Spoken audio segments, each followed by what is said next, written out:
Hello mga person. So for today's video nga, ayan, naglilinis ako nitong aming sopa dahil nga puro alikabok na naman. Ang dami ring balahibong nakakapit gawa ng alaga kong si Sansa. Kaya naman kailangan ko talaga tong i-vacuum at hindi lang basta-basta ipagpag. Mabuti na lamang talaga at magaling itong ating vacuum kahit isang taon na itong ginagamit ay pwede pa rin talaga siya. Napakatibay kahit mura lang. Kagandahan pa dito ay dalawahan na nga ang gamit niya, 2-in-1 na siya. Pwede yan pang ganito at pwede rin siya sa sahig. Kaya naman maayos ang paglilinis ko dito sa aming bahay. Walang matitirang alikabok. At syempre, pagkatapos ko ngang mag-vacuum ay isprayan ko ito ng disinfectant spray. Ito nga palang top ng personal collection ang ginagamit ko dahil nagustuhan ko nga ang amoy nito at napakabango talaga. Kakabit ko na nga pala ulit itong aking no-lukot sofa cover. Ayan. Kakalaba lang kasi neto ni Daddy Gerson kahapon. Mabuti na nga lang din at mabilis itong matuyo. Wala pa nga kasi akong pamalit dito kapag nilalaban to. Isang design pa nga lang talaga ang meron ako nito. Sa susunod na nga lang ulit ako mag-check out kapag may extrang budget ulit ako. At sana nga magkaroon ako ng extra budget.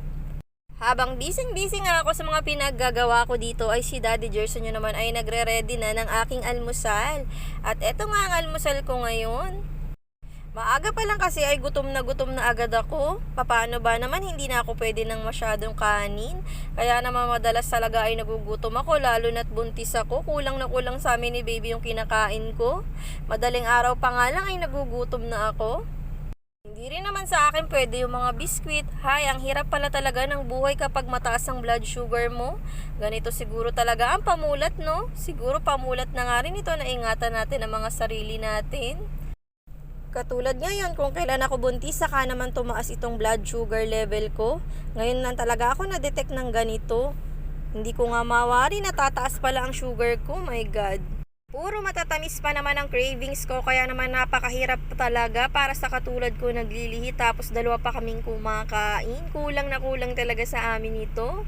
Kaya naman ang wini-wish ko na lang mabusog ako kahit walang lasa yung kinakain ko.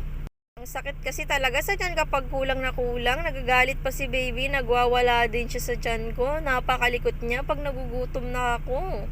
Kaya naman nag-iisip talaga ako kung ano pa bang pwede kong kainin para lang mabusog siya yung hindi bawal. Anyway, nakatapos na nga pala akong kumain sa mga oras na yan at tinuloy ko na nga ang paglilinis ko. Nag-vacuum na nga rin pala ako ng sahig. Itong paglilinis na to ay ginagawa ko na nga lang ding exercise. Iniisip ko nga kasi baka kulang na ako sa exercise kaya nagtataasan itong blood sugar level ko. Hindi ko nga alam kung bakit ngayon pa talaga ako nagkaroon ng ganito. Tapos nalaman ko pa na meron pala kaming lahing diabetes sa father side ko. Wag naman sanang makamana ako. Sana dahil lang ito sa pagbubuntis ko kaya naman mas mabilis tumaas ang aking blood sugar. At ang pinakahihiling ko talaga ay wag sanang maapektuhan si baby dahil sa pagtaas ng blood sugar level ko dahil may mga tendency nga mangyari sa kanya. Ay, hanggang dito na lamang muna. Tapos na pala ako maglinis. Thank you for watching, babu. Mwah!